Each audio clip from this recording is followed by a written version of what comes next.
right? So today, what we're going to do is we're going to talk about this idea of how to communicate about sex. How do we do that? I had a call yesterday from somebody outside the state asking me, "Hey, my parents didn't do this with me, and so I'm a little bit upset with them." And I'm probably going to touch a few aspects of that, and we'll see where this goes. So I'm going to leave this also a little bit open for Q&A as we traverse along. But I want to lay a very broad picture, and I've labeled this as courageous parenting. I'll tell you why we are labeling it like that. So let's pray before we start. Father in heaven, we thank you. We want to do um, life your way. And we want to thank you, Lord, for the stewardship of children that you have given to us. And we truly acknowledge that we do not have any ability or any skill because when you do it our way, we kind of mess it up. But Lord, would you teach us your ways and give us wisdom on how to handle sensitive topics like these with our children? And even though we might not have seen it in the past, help us to do whatever we can under your grace, under your guidance, by the unction of your Holy Spirit. For we ask these in Jesus Christ's name. Amen. So, courageous parenting, proactive parenting about sex, right? Now, why talk proactively with your kids is an important question. So, yesterday, when this person was speaking to me, he was saying that he was in, yeah, I mean, I got to know about sex outside. I wish my parents uh, kind of informed me about this. I was quite, I was quite, I'm not sure if I wanted my parents to talk to me about it. And this is your generation, by the way, telling me that. And I was like, interesting. And he then went and communicated back to his parents, I think you should have done that. So I kind of like, uh-huh. And then I said, what? And he's like, yeah, I told them this is what you should have done. And da, da, da, da, da, da. And I told him, buddy, when you become a parent, I hope you can do that. I hope you can do that. And you know why it's very important? It's very important because sometimes you got to give heavy discounting to our parents. Our parents, their parents never spoke about this to them. And we must, I mean, for my parents to speak to me about this, I would be like, I mean, right now I would feel like, ooh, Dad, we don't want to talk about this. Um, and therefore, I think it's important that all of you might have, and I'm sure that many of us would have understood the idea about sex from our friends. Most of us, our first information would not have come from our parents. And so that's weird because I'm sure as children we used to ask, how do babies come? And then your mother and your dad look sheepishly there and here, and then you find out in seventh grade from your friends. When in that seventh grade CBSE you have this life processes. Right? All of you are laughing. It's like, and the boys used to be very excited to those classes. Anyway, but why talk about this proactively? I think we got to really rethink this. Even though you might not be exposed to it, it's okay. We start now. Because hopefully, in the next generation, you guys will be able to talk about it way more freely than my generation would have spoken, right? So why talk about this? Number one, the enemy will infiltrate and distort this gift. And I'm labeling this as a gift, right? You pick up wrong messages, your perceptions get wrong when you have been fed from a different perspective, which is the world's view. You want to be very cautious of that. And what are their sources? Schools, media, peers, neighbors, relatives, and mostly cousins, right? It's from the cousins that you know. And then you have these private conversations like, what do you do about that? How do you know? And all of that. Now, the world system is distorting some of that because how much can cousins understand this? I mean, you have limited information. Right? So it's really important that you understand that we become the first source. Otherwise, the enemy will infiltrate and distort this gift. That's why many people fear also, by the way. Many girls, when they get into marriage, they are like, because it's yucky. There is also a lot of teaching in the past that actually deglorified sex. I mean, it's like sex is like, on the sides. Okay, I'm talking to a couples audience. I've done this with the singles group in CBF a few years back, and I'm telling you, it's very uncomfortable. Okay, when we talk about these topics, when have you heard last any message about sex? Never. The most likely answer is never. So when we did this about 5 years back, when we did Culture Shock with the church, with the singles, I mean, they all were like, "Oof, this is, what's truth about sex?" So I'm going to cover a little bit of that. So hang in there with me. Number one, so the enemy will infiltrate, so it's important that we get it. Number two, the statistics are very alarming. Okay, 21% of Christian teenage girls send nude pictures of themselves. This is US statistics. US statistics. Largest consumer of internet porn is 12 to 17 years. That's the age range of kids. 90% of kids age 8 to 16 have watched porn. The earliest exposure that many kids have, is at the age of 8. I'm not surprised because I have teenagers at my home. I have teenager at my home, and I can sense what he's picking up from school. You see, because they don't know. I have my device that tells me what's the search there. And I'm not surprised with what they are searching because they have been hearing and they are searching. Very obvious. Early conversations can prevent misinformation and even reduce the risk of sexual abuse. Because if you do not teach them, you're going to outsource your kids to other people, trusted people, which is why we at GBF, if you remember the prevention policy, sexual abuse prevention policy, we're very clear on this. Do not outsource your kids to anyone. Don't just do that. Don't allow anyone to just babysit your kids, especially if you have girl kids. Don't outsource them to boys. Be careful. It's very important. But hey, if you are conversing about this at that age, they will recognize when this is happening. But usually you ask the stories anywhere. Hey, I was with my uncle, and my parents had to go somewhere, and they put me up with my uncle and auntie, and then something bad happens. And you know what, their stories, I mean, I've heard some of these stories, it's heartbreaking. And you hear that, you say, yeah, I didn't realize what was happening to me. And that's simply because our parents have not spoken about this topic to us, and it's distorted. So it's good to start at an early age. And open communication, essentially, I'll give a principle of being an askable parent. That's the goal that we should have in this idea. Are you an askable parent, or are we going to be parents that are saying, no, that's a taboo topic, right? So open communication, it's a great opportunity to teach. It's a great opportunity to talk about self-control. And they reach out, especially when they need guidance, because, hey, this is a safe space. How do we create that? Long journey. Don't think this is an overnight thing, but it's a long journey, all right? So why talk proactively? These are the 4 reasons I want you to think through on why you need to talk about it. What are the barriers to talk about sex with our children? I think it's a taboo topic, like I said. Our parents have never done this with us, so how will we communicate? It's very important. That's going to be a barrier to open communication. It's personally discomforting, right? Who likes to talk about this? You have no idea how hard it is for me here. But kidding. Our parents never shared, so we figured it out. So let's do it the same way, right? They'll figure it out. Let them figure it out, right? Lack of knowledge. You don't have the right words, the right terminologies. And if you have a kid like mine at the age of 4, I want to share this story. At the age of 4, my son, he's this kind of reader, the questioner in him. One day, Deepa and I, we were in the bedroom, we were just talking, and this guy's on the ground, he's playing, and then he says, Appa, I have figured out how our baby's born.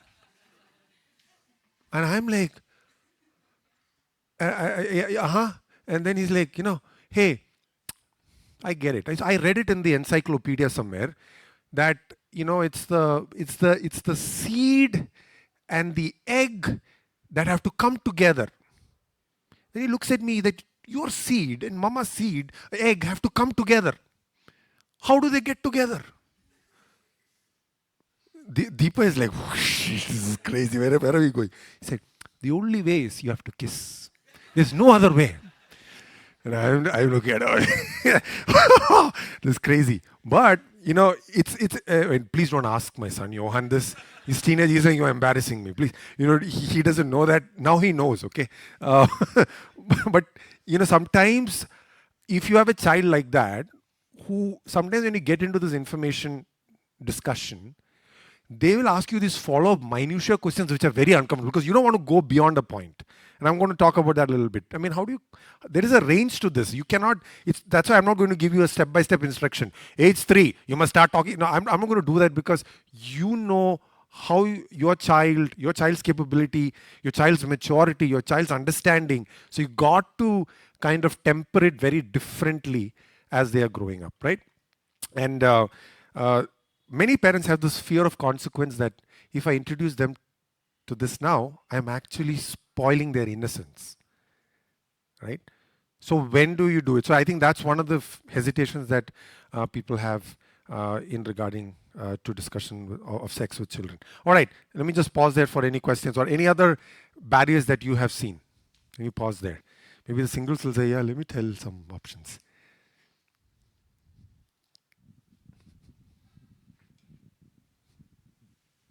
No one has? Sheetal? Yeah, Mike, think out loud. I'm just thinking out loud. This is far from where Sam and I are, but I was just thinking that both parents need to be on board to be able to have this conversation. That could be a barrier as well, where one is ready and one is not. Maybe. Absolutely. So. Yeah. Absolutely. Yeah. When both parents are not also aligned, yes, exactly. What else? What are the other barriers that you have seen? Come on, couples. Singles must know that this is fun also. Come on, couples. What are the barriers that you see? Why aren't you talking about this topic to your children? No barriers? That's it? Have I covered all of this, including alignment? Yeah, that's good. I think sometimes there's an assumption that what the school teaches will be fine. That's enough. Right. We don't need to step in and do too much. So you feel that school teaches, yeah. Does the school teach? I never had any class which had that. I mean, we all kind of understood, this is that drawing and all of that stuff, right? But does the school teach? You had, they really taught that? Okay. Bangalore, huh? Yeah, since my kids are also going to the same school, so there could be that assumption. You have hope that Bethany will take care of it. Basically they'll, I mean, that's fine. Brian, any comments? Homeschooling, what do you? Homeschooling. Okay, we'll talk about homeschooling. Okay, great stuff. Okay, I want us to be comfortable about the core truths about sex. Yeah, Mike, please. I don't know if this is valid, but then if I talk to my child and they are hanging out with other children, and probably the other children haven't had that conversation with their parents yet, so then it might be awkward. Also, so you're trying to be mindful for the other children, saying, is this going to be weird from my child is going to somebody else, and then their parents will be like, why did you all speak about this to your child already? It's too early or whatever, right? So then that's also another barrier. Yeah. If your child is a BBC, as I call it, sometimes they will just go say, my appa mama told me this. Really? And then the other parents will say, what are you teaching your kids? Fair enough. Very, very, very, very fair point. The obstacles are amazing. So what I do want to talk about is the core truths about sex. I think we need to know that. I think, like Sheetal says, husband and wife must be comfortable about this topic. And I'm telling you, in our culture, it's a very uncomfortable topic. We don't want to verbalize it, right? So I think let's just go back to the core truths about sex. What is God's design for sex, right? It's an amazing gift from God. When I did this in the single session, I said, I wish I had a hammer and say, you all are sexual beings. It's not the core of it, but you are also a sexual being. That's who we are. Our identity is based on, our sex. So there is so much intricacy linking to this, that this is so core, and yet we don't talk about that. Sex is holy. I want us to hear that. Sex is holy. It's set apart. It's beautiful. I'm not too sure if the messaging that we have picked up from our media and our past is, it's yuck. So when parents talk about it secretly, and when you use alternate nicknames, that's when we all interpret that it must be not something great to talk about, or it's something to be kept away. But it's holy, it's beautiful. It's designed within the construct of a committed relationship, which is marriage, right? Very basic principles. What are the purposes of sex? I remember I did this with them also. And I had this formula, but I'm going to tell you this formula. P square RS. I don't understand me. I know you were there during that time. I know you won't remember. P square RS. It's my mathematician stuff coming out. What could be P squared? So two P's, R and S. Huh? Procreation, right? That's what everybody remembers first. Pleasure. So pleasure, procreation, R. R is not very easy to kind of get. It's simple though, but relational, yes, relational intimacy. It's a reflection of relational intimacy. And S, every marriage you will hear this, except for this marriage. Sacred, it's holy, okay? S, satisfaction, under the pleasure. S, the most important one actually. It's a reflection. Today there is a grand narrative of the great marriage. Sanctification. Huh? Spiritual. Yes, it's a spiritual object lesson. It's a reflection. It's this idea of this intimacy that exists between Christ and his church. So it's also a spiritual object lesson, this intimacy coming together, which is why I want us to remember this. It's pleasurable. It is for procreation. It promotes relational intimacy between people. And as the expression of that love, all of this is going to culminate. And it's also a spiritual object lesson. Marriage is a spiritual object lesson. By the way, I'm not differentiating marriage and sex. I mean, so intricate actually. We might separate it, but it is very intricate, right? And when we are going to have these conversations with our children, this proactive parenting is, you are not only doing like, did you have the talk? You want to avoid that because you want to do this proactive parenting. And it's not speaking 24/7 about sex. Okay, let's talk about sex, guys. It's not that. You want to, every opportunity, right? Romans 6:13, how to present our members to the Lord. Every member of the body is important. But we don't talk about, those very things, the instruments of righteousness and unrighteousness. All of that is very important that we have these discussions with our children. Romans 12:1, offer your bodies as a living sacrifice. Is it only like my hand and it's my whole body? That means every instrument of, every member of my body. It's important to discuss that. So great opportunities to actually discuss about being holy. 1 Peter 4, right? Gird up your loins. Gird up the loins of your mind. Be sober, flee from sexual immorality. All of that has this construct where you have every opportunity, because our kids are being, by the way, hormones are developing after some time. You wouldn't know what they're thinking. They really have, they do not know. My kids, they watch some of these animated series, and I remember one of my girls saying, Appa, when that character, just hugged, I felt something in my body. It's very interesting. And you were like, wow, that's just design. So it's not bad things, it's just design. But you have an opportunity to talk about it. Hey, do you know what's going on in your body? Right? It's important that we think through that, right? 1 Thessalonians 4, 3-5, for this is the will of God. So it's good to talk about this.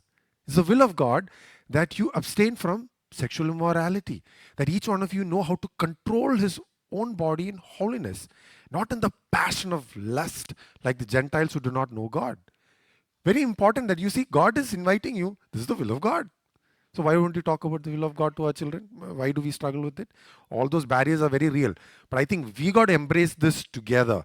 And a couple needs to embrace this together. It's normal to talk about it when the need arises, and to do it as the Spirit leads, appropriate times, seizable, teachable moments. Right? So let me just put this in a box. Sex is a divine gift from God, designed for enjoyment and procreation. It embodies beauty and holiness, reflecting our identity as sexual beings in a joyful, sacred experience. Wow. We all must be exciting. I mean, nobody says hallelujah, amen to all of this. But this is God's gift. This is God's gift. Praise God. Now, strategy around how to approach, and that's my last slide on this, and then we'll open up for questions. So, before I do that, any questions before that? Any thoughts, any comments?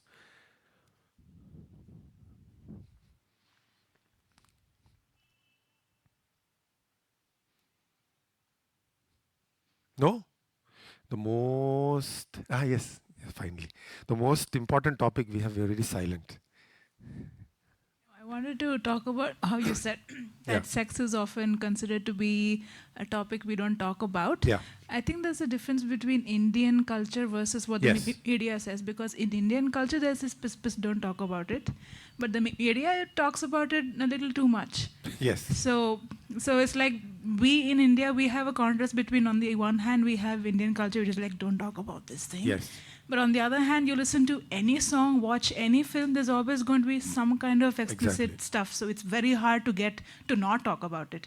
So on the other hand, the media talks about sex as if it's very casual. Yes. So that's like a odd two extremes where we have to Exactly. balance. So do you see that that is the reason why we got to be the first respondents or the first information providers to our children, because once they get a distorted view, and your first point of reference and contact can actually set their mind negatively. So it's good that you become that first responder rather than they get a distorted view from their friends, from their peers, from their media, and that's a very important thing. Any other follow-up comments or good strategy around how to approach? This is very broad. I don't think I can give step-by-step instructions because I don't think there is a one size that fits all. Okay, I'm going to declare that.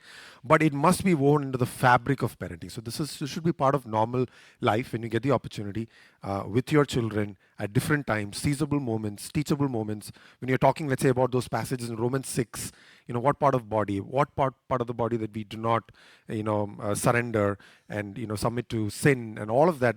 This must be just part of your parenting strategy. Is there a specific age? It's from 3 to 16. You can start at the early age of 3 to 16. Using the right terminology is important. So how I began that with my children, because then I knew now is the time, was when and you know what, there is no specific resource, but I have a resource I will refer, but I'll tell you to use that with caution, and I'll tell you why. What we did, I just searched YouTube for, first of all, I wanted to get this anatomy view, because I'm uncomfortable talking about it.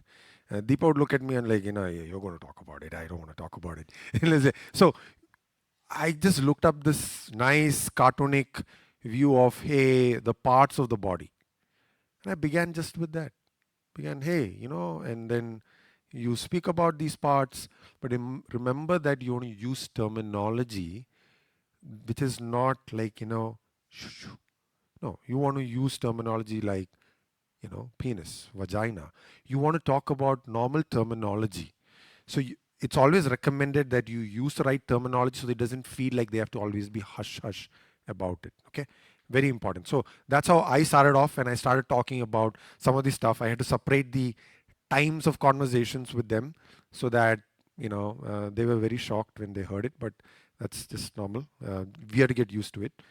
Social media management is very important. It should be age appropriate.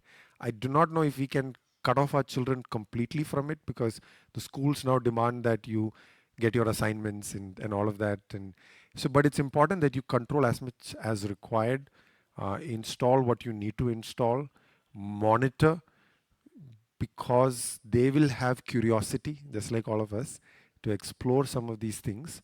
And the internet is just such a source available. So do social media management very carefully. When you want to talk about it also, don't ask yes or no questions. I think not only for this particular area that you want to address, you also want to just ask them open-ended questions. Like, don't ask them like, I don't know, how was school today? Yeah, it was good. You're going to get that answer, but you want to just get more open-ended, right? Don't ask yes or no questions. Train yourself as parents. Train yourselves to ask open-ended questions so that they will spill out a lot of things, right? And out of that spill out, you have teachable moments that come. Hey, today in my class, my friend said this. Hey, today in the bus, Yanika would say, somebody used the four-letter word. I know what it means. I'm like, oh, I hope you don't know what that means. And see, they don't know. They're just using these words because that's the school exposure that they have. But you want to really allow them to open up and then say, no, you're not supposed to talk about it. Oh, don't, that cuts off communication. So be patient with them. Rephrase the questions as required, right? This is just general strategy, but you can definitely apply this for when you want to talk about this, right? So at a broad level, you communicate some of these things. They might ask questions as they get older, like you and mama do it, and like yeah, all of that. Sometimes it's hard questions. My children haven't asked me that, but I know the other parents, they have asked like yuck, like yeah, it's not. It's beautiful, right? Be confident about sharing this at the appropriate time without feeling too shy about it, and use every appropriate opportunity. I just want to recommend these resources with caution, and I'll tell you why. So there's an author called Stan and Brenna Jones. It's a parent's guide on how and when to tell your kids about sex. And then there are age-appropriate ones from ages 3 to 5. The Story of Me, babies, bodies, and so you got this in a little bit of pictorial format also. And Before I Was Born was for ages 5 to 8. Then when they are from 8 to 12, what's the big deal? All of these truths about sex also, they can expose to them. And 11 to 16 is Facing the Facts. Okay. I would recommend, based on the reviews and feedbacks that I got, I think if you're buying this, you should read it for yourself, because this is rooted in American culture. So there's a parts of it that we must understand and respect our culture too. Right? There are parts that we don't. They think that they can understand all of this. I think you got to process that and then do what you need to do. This is just I'm not fully recommending with all my heart, but I would say filter and share. So for example, there could be things about masturbation that you might not align to. So you don't want to really let the kid read it, and then they come back saying, but this book says this is fine, no? And like, okay, now you got to rework that backwards, right? So that might be more harder. I would say filter it. And if you want to show some of these pictures and all of that, it's not picture, it's all drawings. So they're good illustrations according to the feedback from a lot of people. But I would just say use it with caution. But if you want to prepare yourself, this might be a great way to equip yourself so that then you can articulate and communicate in your family times, in your family prayers. I don't know if you all do that in your family times, but in family times, these questions do come up. So in my family times, so we talk about it. Sometimes it might get extended, but that's fine. Let me pause there. Other parents, what do? You can also feel free to share. How do you talk about this topic to your children? What are some good practices you have seen? What are not so good practices?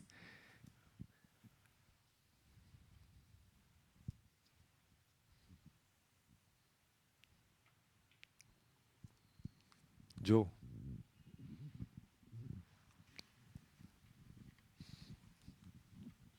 I'm just calling out names. It's okay. We don't talk too much about this. No, I understand. I am not. I am absolutely fine with it. I'm absolutely fine with the silence. It's very uncomfortable for us to talk about it. Very uncomfortable. I understand. And yet, this is the most talked about stuff. It's interesting part. Singles, you want to help? Yeah. All right, Ramanan. Let's do it. Actually, we heard one or two books from here only.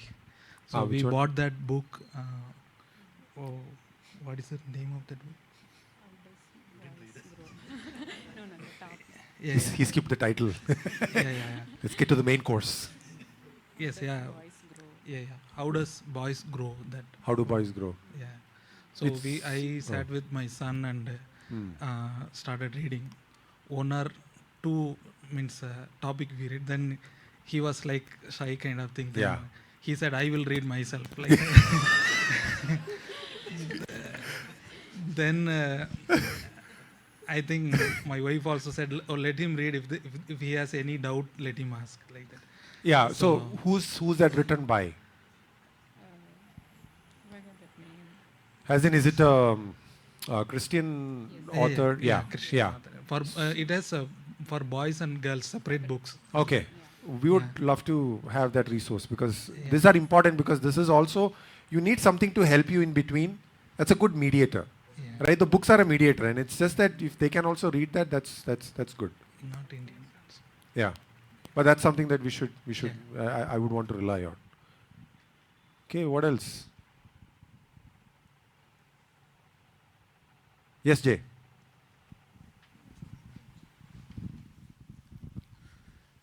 Yeah, we have the chat about sex with our children, but the struggle that I have is really thinking about how to prevent our children or keep our children safe from falling into temptation. I'm not sure if sex education, however right it is done, if it's a guarantee to keep them from falling into temptation. And that's the biggest struggle that I have in my mind. How do we keep them from, doing anything wrong?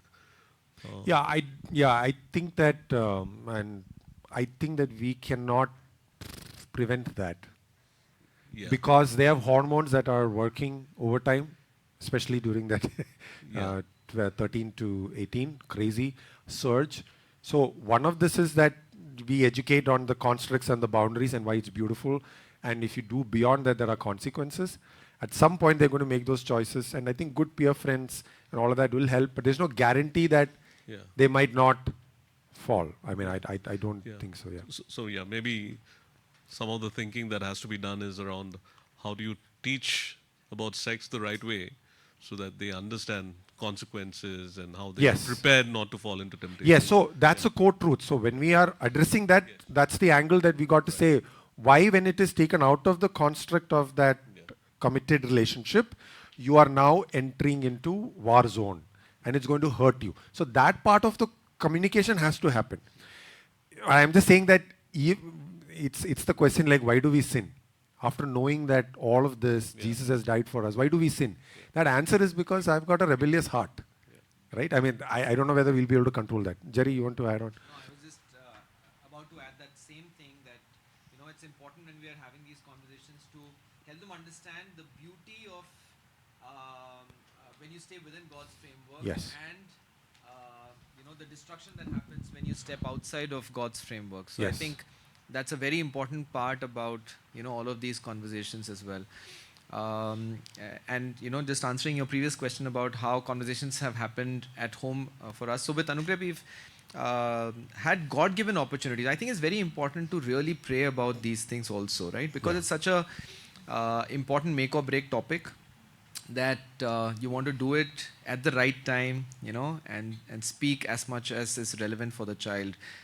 So I think it's so important to be prayerful about something like this. Pray together as a spouse. And discuss it between yourselves. So one of the things that Burns and I said that we've got to try and find time with each child separately. Separately. That's a hard one when you have more than two. Yeah, and with two also it's difficult. But so I'm saying that the whole point is that, and that time just with them, the first time should not be about having this conversation.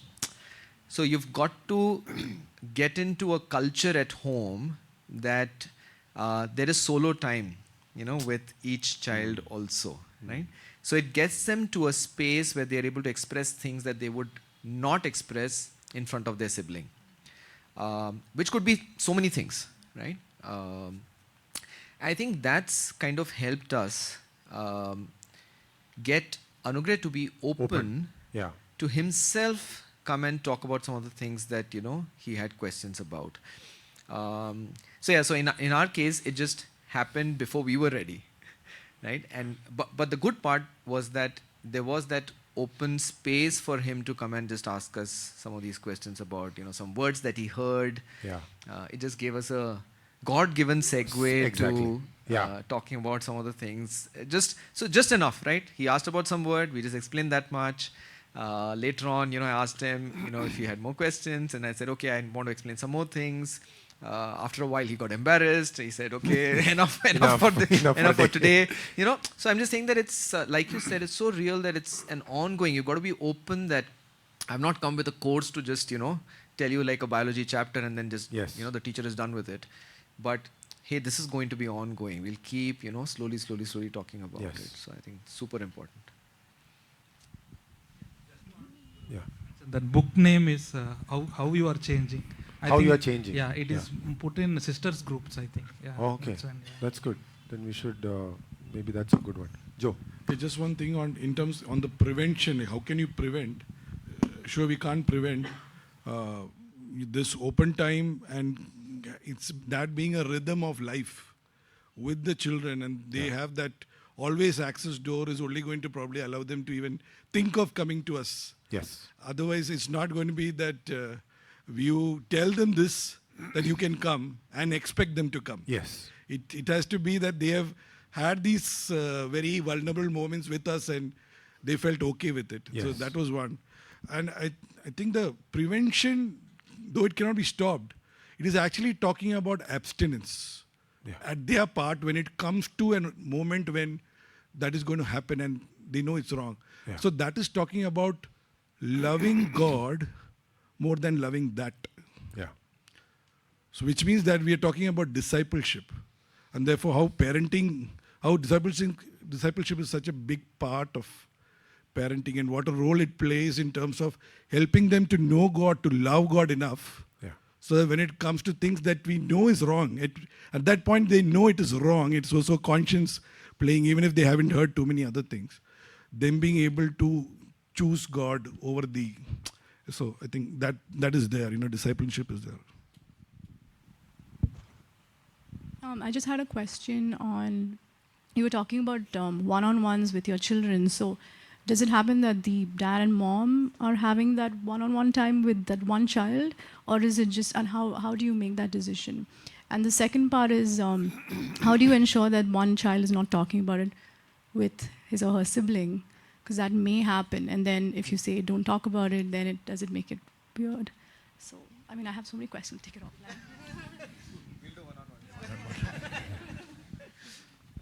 Yeah, so I mean, each parent has to figure this out. In our case, also we've kind of so the idea actually was put in my mind by one of Anugrah's teachers, right? A believer teacher. She was the HOD at the smaller Bethany feeder school where Anugrah was, and in one of the conversations, she shared that the two of them they have that one-on-one time. So we tried like just me and Anugrah, and at going out for coffee, not making it weird, like we had gone together for a haircut. I said that, hey, let's stop by for coffee before we go home, and hey, I mean, he just loved it, right? So things like that, right? So that it's not like, oh, dad is taking me out, there's got to be, it's like an elder chat kind of a conversation. So but we've also tried to create situations where Anugrah is with both of us alone. Could be for a drive or things like that. So I think it's just those usual where they don't get any like, okay, this seems to be something different. Yeah.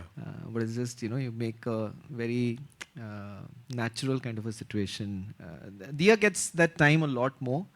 I think the natural tendency, at least in our home, is Dia gets that kind of time with Bernice, and I get that kind of time with Anugrah because of just the interests and the way the schedule is set. So I think the reverse is what we have to be a little more thoughtful about, and how do you do the opposite side? Yeah.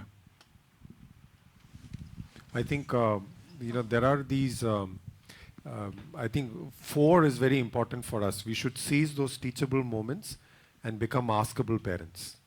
I think creating that environment, not for this, but generally in the way that we deal with them, and and we all are guilty of our reactionary moments when our children will present something, and before they complete that sentence, our wrath and our justice falls on them, right?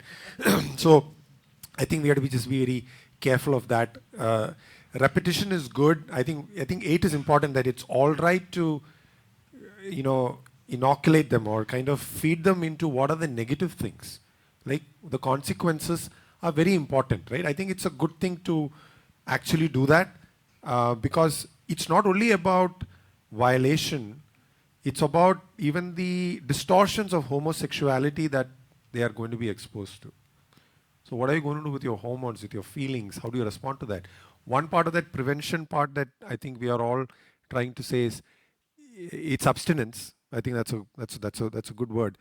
But abstinence only for the moment, because you are also training self-control in them. You're like, what does it mean to self-control yourself? I mean, it's tempting. I mean, your body is saying yes. And the question will be, if the body is feeling like this and it feels so good, why is it anti? Why can I not engage in it, right? And so you want to train them on that, which is why this kind of discussions are in the larger context, and then this becomes incidental in that part of it. And that's why it's proactive parenting, right? Sexuality is not everything, right? So I think that's 11 and 12, as sometimes, we mess up. And even for some of us who have messed up, I mean, keep your perspective and know that God can forgive, heal, and redeem anything. Okay. So this is what I want to leave with. I think this is the part that parents are the principal sex educators. It's very important. It shapes character. I think it's good to talk about it, and some of those things are important. And I think again, all the contexts are absolutely important in this. But to me, 4 and 8 and 9 are very key in this entire journey. Okay, and with that, I'm done for this segment. Yes. Can I add to? Yes, please. So in our journey together with both the boys, like when we knew that Nathan is reaching that age where I need to. So that's when we bought that book, how our bodies change. Changing. So it's a Christian book, and it is. So I first read through that book. Because I always wanted, since I have that bio background, I've been so used to talking that in school, so I am very comfortable to talk to children. But I didn't want to do that in just a biology setting. Just tell this is a part of the body, this. But I wanted to show it as something beautiful. That I wanted them to know that we are created beautifully by the Lord, and this is a design. So that's how we went searching for a Christian book, and we found something which shows that's aged 8 to something. But that's again American aging. So it may not be pertaining to our 8-year-olds. So it's better for 11 and 12. So they have different for teenagers, a little more higher version, and then even before youngsters. So they have 3 versions of that book. So I used that book to, we spoke, I made him read 1 chapter at a time. And then we used to speak about it. So by the time he reached towards the end, the awkwardness started coming in, but then we made sure we could just speak through it. So that was helpful. So both my boys are very different. So while Daniel is small. So did you do that together with them or separately? No, I have not done it with Daniel yet. Okay, so with Nathan. But Daniel is very different. So both of them have different ways of looking at things. So I think, with both our kids, we are talking in different levels. Yeah. So with Daniel also, he's only 8, but he has more questions than Nathan. So he has more exploratory behavior. And so the way we approach him is very different. So and as even Joe said, and as you spoke, it's a day-to-day thing. Yeah. And there are so many times as you said, we have to be askable parents. Yeah. They come and tell Mama, I want to see that, but I know it's bad, but what to do about that want? Yeah. So we teach self-control. And with teaching, so the fact that they come and tell that they have that desire to do something wrong, and they know it's wrong, is something good. That's what we should be aiming for, where we can be open. We don't shut them down. Even that once, if I will shun there are times when I've seen it so repetitive, I'm like, then I keep reminding, even I am a sinner. I also sin so often. I cannot, and the Lord is still so patient. So I have to be patient with him, even though they have the same sin coming again and again. Because if the day one day which we will say no to him, would be maybe the last day he'll ever come and say. So just asking the Lord for patience to realize that they are also every day struggling with that same sin, and to teach them abstinence and self-control. And as they grow, to give a different light to the same thing. Can I ask a follow-up question to both of you so that, and I'm putting you guys on the spot. Did you do it together with Nathan? No, we did it separately. Separately. No, did you? So it's not both of you together? No, not together. So how did Jean deal with the biology classes? So Jean, how comfortable are you? And I'm putting you on the spot because I guess we are all struggling with that in different forms, and not everybody wants to talk about it. So Definitely not easy, coming from the fact that there is knowledge that they gain from outside sources already. So they've made up some precursor inputs into what it should be. So Nathan, in one sense, is maybe a person who's not ready yet in some regard to have a strong conversation. Somehow Daniel is. That's what they are different. That's what there's no formula which fits in. He will come at the end of the day saying, this has happened. He'll tell long stories, this, that, all of that. And Daniel would want to have a one-on-one. He's saying, I want to discuss something with you. And he would want to open up and talk. amazing. And it might sometimes be repetitive, right? I've seen the same thing, same problem, whatever. And it might be as simple as I played the video game today and there's an ad which popped up. It's stuck in my head. So we're trying to actively make sure that you only play offline games, no online gaming, switch off your Wi-Fi. I mean, because these are all innocent games. There's nothing wrong with the game. But the ad which pops up. So we are trying to, we are educating ourselves as to which are the avenues, because there's a lot more that we are not privy to. Simple things like conversations that happen on the playground. Right? This is what they were huddling in a corner. There was some discussion happening on that front. Then how do you educate them as to how you do not be a part of it? Because Daniel does tend to play with older kids.